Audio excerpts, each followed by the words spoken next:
আসসালামু আলাইকুম প্রিয় দর্শক, অন্য মঞ্চের আলাপ চাইতায় আপনাদের সকলকে আমন্ত্রণ জানাচ্ছি। আমাদের কাগজে আজকে একটা খবর বেরিয়েছে। সেই খবরের পরিপ্রেক্ষিতে আমি এই সকালবেলা এই দুপুরবেলা ভিডিওটা আপনি করতে বসেছি। এখন কয়েকদিন আগে আমি বলেছিলাম যে শেখ হাসিনাকে, আমি বরাবরই বলছি, শেখ হাসিনাকে ভারতবর্ষ কোনো দিনই ফেরত দেবে না। এবং এই যে চিঠি দেওয়ার কথা বলা হচ্ছে, এই চিঠির ব্যাপারে গতবারে প্রাপ্তি স্বীকার করা হয়েছিল, এবারে প্রাপ্তি স্বীকার করবে কিনা সে বিষয়েও যথেষ্ট সন্দেহ আছে। তা আমি যেটা বলেছিলাম, আমি সাধারণত খবর নিয়ে ভেতরের খবরটা আমি আগাম বলি, তাই হয়তো আপনারা মেলাতে পারেন না বলে আমাকে বিভিন্ন নামে টেগে দেন। যাই হোক, এখন আমাদের কাগজে একটা খবর বেরিয়েছে, খতিয়ে দেখা হবে আইনি দিক, হাসিনা ফেরতের চিঠিতে হেলদোল নেই ভারতের। এই দেখুন, আনন্দবাজারে আজকে এই খবরটি বেরিয়েছে। এই খবরটি অত্যন্ত তাৎপর্যপূর্ণ হাসিনার ফেরতের ব্যাপারে। আমি খবরটা আপনাদের পড়ে শোনাচ্ছি। নয়াদিল্লি 24 অক্টোবর নভেম্বর, বাংলাদেশের মৃত্যুদণ্ডপ্রাপ্ত প্রাক্তন প্রধানমন্ত্রী শেখ হাসিনা এবং স্বরাষ্ট্রমন্ত্রী আসাদুজ্জামান খান কামালকে ফেরত চেয়ে ভারতের কাছে চিঠি পাঠালো মোহাম্মদ ইউনূসের অন্তর্বর্তীকালীন সরকার। বাংলাদেশের বিদেশ মন্ত্রক শুক্রবারই ঢাকার ভারতীয় হাইকমিশনে সংক্ষিপ্ত চিঠি পৌঁছে দিয়েছে, মানে ডসিয়ার টাইপের, আমি যেটা বলেছিলাম। নয়াদিল্লি সরকারিভাবে এখনো পর্যন্ত এই চিঠির কোনো উত্তর দেয়নি বা মন্তব্য করেনি। বিদেশ মন্ত্রক ঘরোয়া সূত্র জানানো হয়েছে, চিঠি নিয়ে এখনো সরকারের ভেতরে কোনো ভাবনা চিন্তা করা হয়নি। গণতান্ত্রিকভাবে জিতে না আসা কোনো অন্তর্বর্তীকালীন সরকার অন্য রাষ্ট্রের নির্বাচিত সরকারের কাছে কোনো রাজনৈতিক ব্যক্তির প্রত্যর্পণ চাইলে তার আইনগত দিকগুলো খতিয়ে দেখা প্রয়োজন, এমনটাই অবস্থান সাউথ ব্লকের। মানে আইনি দিক খতিয়ে দেখা হবে, কারণ ওটা হচ্ছে অবৈধ সরকার, অগণতান্ত্রিক, আর গণতান্ত্রিক সরকারের কাছে চাইতে আদৌ পারে কিনা সেটা আইনি দিকটা খতিয়ে দেখা হবে।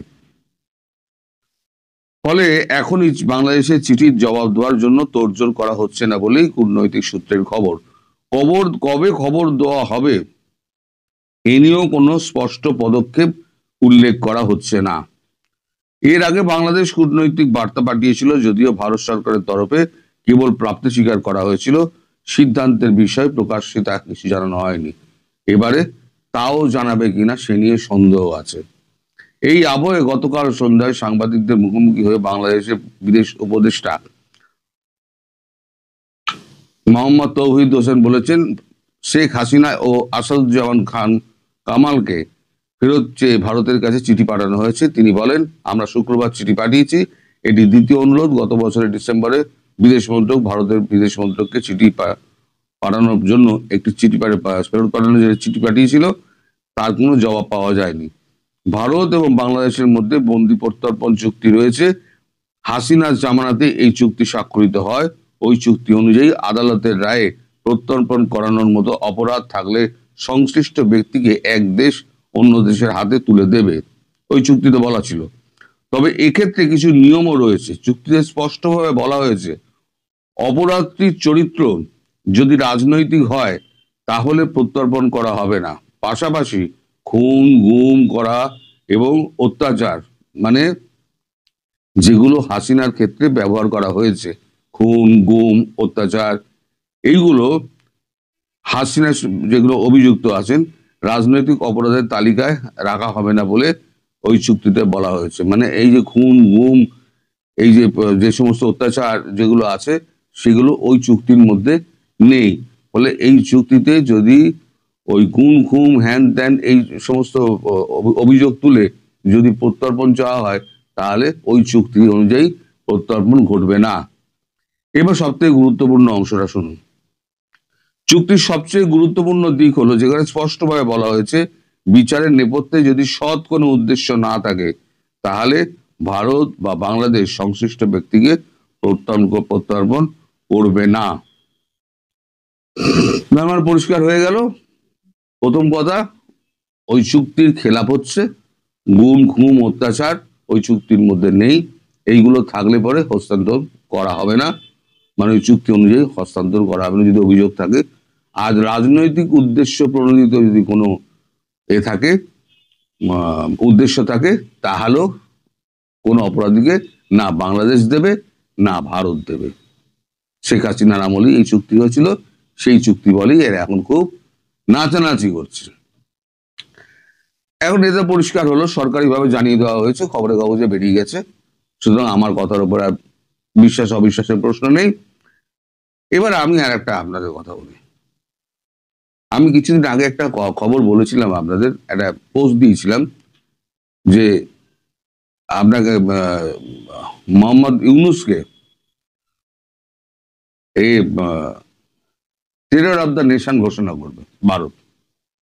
ভারত সেটা করছে না এই কারণে, ভারতবর্ষ চাইছে বাংলাদেশের প্রধান মন্ত্রী যিনি বর্তমানে আছেন বাংলাদেশে এক্সট্রাডিশনে, তিনি আইসিডিতে মামলা করুন, যাতে অপরাধী ইউনূসকে এক্সট্রাডাইট করে বাংলাদেশ থেকে প্রধানমন্ত্রী এখানে পাঠানো হয় ভারতে। অর্থাৎ এখানে ভারতের বিরুদ্ধে মামলা একটা করা হচ্ছে ইউনূসের নামে, ওখানেও মামলা রয়েছে, ওই চুরি, কর ফাঁকি, হ্যান ত্যান, এই সমস্ত মামলা ওখানেও রয়েছে। ফলে ওইখানে একটা মামলা, বাংলাদেশে একটা মামলা, ভারতের ওপরে, রাষ্ট্রের ওপরে আঘাত হানার পরিকল্পনা এবং চক্রান্ত, তার একটা মামলা করা হচ্ছে ইউনূসের নামে। তাহলে কি হলো, দু দেশেই মামলাটা হলো, এখানে কোনো খুন টুনের ব্যাপার নেই। তখন ভারত আইসিটিতে গিয়ে, ইন্টারন্যাশনাল ক্রাইম ট্রাইব্যুনালে গিয়ে এইবার বলবে ইউনূসের এক্সট্রাডিশন আমরা চাই। সেখানে কে চাইবেন? বাংলাদেশের প্রধানমন্ত্রী শেখ হাসিনা। এখন শেখ হাসিনা যে প্রধানমন্ত্রী নেই, সেটা এখন ইউনূস সরকার প্রমাণ করুক যে উনি তো বৈধ প্রধানমন্ত্রী না, আমরা বৈধ সরকার, সেটা যেমন প্রমাণ করতে হবে। উনি প্রধানমন্ত্রী নেই শেখ হাসিনা, সেটাও প্রমাণ করতে হবে। ফলে এখন ইউনূসের অবস্থা কিন্তু খুব খারাপ। আমি বলেছি না, ওকে হাগিয়ে মুতিয়ে ছেড়ে দেবে। ওই আমাদের একটা চালু কথা আছে, ঘুটে পড়ে গোবর হাসে, এদিন সবারই আসে। আজকে গোবর হাসছে, তুই ঘুটে হয়ে পুড়ছিস, তো একদিন যে গোবর ঘুটে হয়ে পুড়বে সেটা বুঝতে পারছে না। যে এক্সট্রাডিশনে খেলা মোহাম্মদ ইউনূস খেলছেন, সেই এক্সট্রাডিশন খুব তাড়াতাড়ি তারই হবে। অবশ্য তার আগে যদি এই সমস্ত হয়ে যায়, কারণ ভারত পাকিস্তান এমন একটা জায়গায় পৌঁছে গিয়েছে, যে কোনো দিন যুদ্ধটা শুরু হতে পারে, যে কোনো দিন।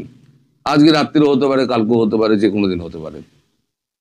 আর ওখানে শুরু হওয়ার 12-14 ঘন্টা বাদে বাংলাদেশে হবে। আমি কিন্তু বরাবর বলে আসছি এটা। প্রথমবারে আমার কথা মিলেছিল, আমি বলেছিলাম শুধু কোমর ভেঙে দেবে। কোমর কেন, একেবারে সব নূর খান এয়ারবেস পর্যন্ত একেবারে ওই পরমাণু 2.5 কিলো কা পরমাণু হাম দাগ দেঙ্গে, এই সমস্ত আওয়াজ টাওয়াজ দিত না শেখ রশিদ, ওদের তখন স্বরাষ্ট্রমন্ত্রী ছিল শেখ রশিদ খুব আওয়াজ টাওয়াজ গুলো দিত। 2.5 কিলো কা বোম ওসব গর্তের ভেতরে ঢুকে গেছে, ওইখান থেকেই সমস্ত মানে ভূমিকম্পগুলো হচ্ছে, পাকিস্তানে যে ভূমিকম্পগুলো হয়েছিল। তাই এখন মোহাম্মদ ইউনূস ভাবুক, উনি এখন ভাবতে শুরু করুন এক্সট্রাডিশনের ভাবনা, তার বিরুদ্ধে আইসিটিতে মামলা, তারপর আক্রমণ আর পলায়নের পথ সমস্ত রুদ্ধ। তবে শেখ হাসিনাকে হাতে পাওয়া আর চাঁদকে হাতে পাওয়া দুটো একই ব্যাপার। ভারত তার অবস্থান পরিষ্কার করে দিল, শেখ হাসিনাকে কোনো দিনই ইউনূস গভর্নমেন্ট ফেরত নিয়ে যেতে পারবে না। ভারত কোনো শর্তে, কোনো চাপে ভারতবর্ষ শেখ হাসিনাকে ফেরত দেবে না। এই তার প্রমাণ হচ্ছে এই খবরের কাগজ। এটা আমার কথা নয়, এটা সরকারের কথা। সরকার যেটা এখানে বলে দিয়েছে সেটাই এখানে ছাপা হয়েছে। সুতরাং সরকারি ভাষ্য আমি আপনাদের পরিষ্কার করে বলে দিলাম। এরপরে আপনাদের মনে কোনো দ্বিধা দ্বন্দ্ব থাকা উচিত নয় বলে আমার মনে হয়। এখন আপনারা সবাই অপেক্ষা করুন, কবে একটু পরিস্থিতি একটু অন্যরকম হয়। খুব একটা দেরি হবে না। এই যত এখন তৈরি হচ্ছে না, এই মামলাটা আমরা হ্যান ত্যান অদূর অব্দি যাবে বলে আমার মনে হয় না। তার আগে একটা কিছু হয়ে যাবে। তো যাই হোক, সবাই ভালো থাকবেন। সরকারের ব্যাপারে অনেক কথাবার্তা এখন হচ্ছে, আমরা সবাই কম বেশি জানছি। আমি আরো কিছু ইন্টারেস্টিং তথ্য পেলাম এই গত পরশুদিন। আমি সেটাকে নিয়েই ভাবছিলাম যে একটা মানুষ কত বেইমানি হতে পারে এবং কত সুচতুর ভাবে সে বেইমানিটা করেছে। এই যে জুলাই মাসে যে জঙ্গি অভ্যুত্থানটা হলো, জঙ্গিদের আন্দোলন, জামাত শিবিরের আন্দোলন, যেখানে ছাত্র জনতার সাথে এক ধরনের প্রতারণা করা হয়েছে, সেই আন্দোলনে কিন্তু এই যেটা পরবর্তীতে জাতিসংঘ মানবাধিকার কমিশনার ওয়ালকার তুর্কও বলেছেন, ওয়াকার কিন্তু আগে থেকেই এই সমস্ত ষড়যন্ত্রের সাথে জড়িত ছিল এবং শেখ হাসিনা বিরোধী যে ষড়যন্ত্রটা, যেটা 2018 থেকে একেবারে দানা বাঁধছিল, এক পর্যায়ে সবাই ওয়েট করছিল যে কখন এই ওয়াকার দায়িত্ব নেবে। এবং যেদিন ওয়াকার দায়িত্ব নিয়েছে সেদিন কিন্তু জামাতে ইসলাম মিষ্টি মুখ করেছে, নিজেরা মিষ্টি খাইছে যে তাদের অপারেশন এখন থেকে শুরু, আর কি অল ডান। এবং আপনি যদি সব ঘটনা যেদিন প্রকাশিত হবে, আপনি যদি সব ডটগুলো মিলান, দেখবেন যে এই ষড়যন্ত্রের অন্যতম মাস্টার মাইন্ড ছিল জেনারেল ওয়াকার। এবং জেনারেল ওয়াকার যদি এই ষড়যন্ত্রকারীদের সহায়তা না করতেন, তাহলে এই জঙ্গিরা জুলাই আগস্টের এই আন্দোলন করে সফল হতেন না। এমনকি আন্দোলনকারী অনেকেই বলেছেন যে আমাদের শুধুমাত্র লক্ষ্য ছিল যে শেখ হাসিনাকে সরিয়ে দেওয়া। কিন্তু এখন তো আপনারা দেখছেন, শেখ হাসিনাকে সরানোটা না, পুরো বাংলাদেশ থেকে মুক্তিযুদ্ধের নাম গন্ধ মুছে ফেলা, পুরো বাংলাদেশটাকে পাকিস্তানি ভাবধারায় ফিরিয়ে নেওয়া, পুরো বাংলাদেশটাকে জঙ্গিদের মানে অভয়ারণ্যে পরিণত করা, সবই ডক্টর ইউনূস এবং তার গং সফলভাবে এখন পর্যন্ত করে চলেছে। তো যে ইন্টারেস্টিং ইনফরমেশন গুলো আপনাদের আমি একটু আজকে দেব, যেমন অগাস্টের শেষে গণভবনে এবং স্বরাষ্ট্রমন্ত্রী আসাদুজ্জামান কামালের বাসায় সন্ধ্যার পর থেকে কিন্তু মিটিং হতো এবং মিটিংগুলো রাত 1টা-1:30টা পর্যন্ত চলতো। এটাও কিন্তু এই ওয়াকারের একটা কৌশল ছিল যে সবাইকে রাতে এনগেজ করে রাখা, যে আমরা এই করব সেই করব, আবার আমাদের উপরে দায়িত্ব দেন, আমরা ম্যানেজ করব, এটা বলতেন। আর এদিকে সব ইনফরমেশন জামাতের কাছে চলে যেত এবং জামাত সেই অনুযায়ী প্রিপারেশন নিত, পরের দিন আন্দোলন করত। আর সরকার ব্যস্ত ছিল এই গভীর রাত অবধি এই মিটিং করার। আমি এই যে গত এপ্রিলে কলকাতায় গিয়েছিলাম, আমি একজন আওয়ামী লীগের কেন্দ্রীয় নেতাকে জিজ্ঞেস করেছিলাম যে এত বড় একটা জঙ্গি অভ্যুত্থান হয়ে গেল, আমরা মাঠে আওয়ামী লীগকে কেন দেখলাম না, আওয়ামী লীগ কেন 10-20 লাখ লোক মাঠে নামালো না? তো নেতা আমাকে বলেছেন যে আওয়ামী লীগ কিন্তু সমাবেশের পরিকল্পনা করেছিল আগস্টের 1, 2, 3 তারিখে। রিপিটেডলি তারা চেয়েছে যে পার্টি সমাবেশ করুক, পার্টি শোডাউন করুক, কিন্তু নেত্রী চায়নি যে পার্টি রাজপথে আসুক, সেখানে একটা সংঘর্ষ হোক এবং অনেক হতাহতের সংখ্যা বেড়ে যাক। এবং আমাকে সেই নেতা বলেছিলেন যে আমি এত বছর ধরে রাজনীতি করি নেত্রীর সাথে, নেত্রী কখনো আমাকে এইভাবে ধমক দিয়ে কথা বলেনি। সেটা সম্ভবত 3 তারিখে, 3 অগস্ট অর 2 অগস্ট, নেত্রী বলেছিল যে তুমি কি চাও যে এখানে হাজার হাজার লোকের লাশ পড়ুক? তো তার এরপরে আসলে আওয়ামী লীগ আর এই তাদের যে পলিটিক্যাল স্ট্যান্ডটা, সেটা থেকে তারা সরে আসছে। কেন আওয়ামী লীগ পলিটিক্যাল স্ট্যান্ডটা নেয়নি, এই প্রশ্নের উত্তরটাও যদি আমরা খুঁজি, এখানেও কিন্তু ওই ক্রিমিনাল জেনারেল ওয়াকার খান, সে এটা কনভিন্সড করেছিল প্রধানমন্ত্রীকে যে army will handle the situation, এখানে দলের লোকজন নামানোর দরকার নাই। দেখেন কি সুচতুর ভাবে সে পরিকল্পনা করেছে। সে মাননীয় প্রধানমন্ত্রীকে কনভিন্স করেছে এবং 3 তারিখে 4 তারিখে গণভবনে মিটিং হয়েছে। তাদের একটা কোর কমিটি ছিল, তারা স্বরাষ্ট্র মন্ত্রণালয়ের বাসায় বসতো। কোর কমিটি মানে হলো পুলিশ, এনএসআই, এসবি, ডিজিএফআই এদের প্রতিনিধি নিয়ে। তো এই সবখানেই কিছু হলেই ওয়াকার আগ বাড়িয়ে বলতো যে আমরা এটা ম্যানেজ করব, আপনাদের কোনো চিন্তা করতে হবে না। এবং 4 তারিখের কথা আপনারা জানেন যে আমাদের স্বরাষ্ট্রমন্ত্রী আসাদুজ্জামান খান কামাল উনি একটা সাক্ষাৎকারেও বলেছিলেন যে 4 তারিখে উনি বলেছেন আর্মি উইল টেক কেয়ার। তখন স্বরাষ্ট্রমন্ত্রী পুলিশের আইজিপি কে বলছেন যে আপনি আর্মি চিফের সাথে কথা বলে কোঅর্ডিনেট করেন, 5 তারিখ ম্যানেজ করবেন। 5 তারিখ এটা কিন্তু ওয়াকার জানতো কি হবে 5 তারিখে। এবং মানে ওই দিন ওই আন্দোলনকারীদের আন্দোলনের তারিখ ছিল 6 তারিখ, সেটা তারা আগে 5 তারিখ করে। এবং 4 তারিখ রাতে লেকশোর হোটেলে বিএনপির একজন নেতা পুলিশের একজন কর্মকর্তাকে বলেছিল যে কালকে আমরা ফাইনাল খেলা খেলবো, আমাদের ডিজিএফআই থেকে গ্রিন সিগন্যাল দেওয়া হয়ে গেছে। চিন্তা করেন, ডিজিএফআই অগস্ট মাসের 4 তারিখে তাদের গ্রিন সিগন্যাল দিয়ে দিচ্ছে। সেটা আবার বিএনপির একজন নেতা লেকশোর হোটেলে বসে ঢাকার গোয়েন্দা বাহিনীর একজন খুব পরিচিত মুখ পুলিশ অফিসার তাকে বলছেন, এবং তিনি তখন পুলিশের আইজিকে ফোন করে বলেন যে এরকম আমাকে একজন বিএনপির নেতা বললেন যে আগামীকাল তারা ফাইনাল খেলা খেলবে। তো ইনফরমেশন কিন্তু পুলিশের আইজিকে তখন দেওয়া হয়েছে। তো পুলিশের আইজি তো তারা তো গণভবনে 4 তারিখে গিয়েছিল, সেখানে জেনারেল ওয়াকার সবাইকে আশ্বস্ত করেছে যে সে সব ম্যানেজ করবে। ওদিকে আবার ডিজিএফআই তারা কিন্তু পুরো আন্দোলনকারীদের মানে সহযোগিতা করেছে। অনেকে বলেছে তারা ডিজিএফআই এর কেয়ার অফে ছিল, আন্দোলনকারী কয়েকজন জঙ্গি তারা সাক্ষাৎকারে বলেছে। সব শেষে 5ই অগস্ট সকাল 10টা পর্যন্ত কিন্তু ঢাকায় কেউ ছিল না। এর মধ্যে আর্মির থেকে আন্দোলনকারীদের কাছে কিছু জামাত শিবিরের জঙ্গিদের কাছে ইনফরমেশন যায় যে তোমরা চলে আসো, রাস্তায় বাধা দেওয়া হবে না। তো উত্তরার থেকে একটা ঢল আসে, সেই ঢলে তখন দেখা যায় যে উত্তরার পুলিশের যারা এসি ওসি ডিসি ছিল তারা তখন সরে যেতে বাধ্য হয়। গুলশান থানারও এক অবস্থা। তখন পুলিশের আইজিপি মামুন সাহেব তিনি ফোন করেন আপনাদের খুব আলোচিত সেই ঢাকার ডিবির ডিআইজি যিনি ছিলেন হারুন ভাইকে পুলিশের আইজি ফোন করেন এবং বলেন যে হারুন, উত্তরা গুলশানে তো পুলিশ ওভাবে প্রতিরোধ গড়ে তুলতে পারছে না, একটা মব আসতেছে, তুমি এই মবটা ঠেকাও। তখন এই হারুন সে তার বাহিনী নিয়ে গিয়ে সে রাস্তা ব্লক করে। সে এয়ারপোর্ট বা ওই যে রেডিসন হোটেল ওর সামনে আর ব্লকেটটা দেয়নি, কারণ ওখানে প্রচুর ফরেনার থাকে এবং মব তো হিউজ মব তারা আসতেছিল ঢাকা অভিমুখে।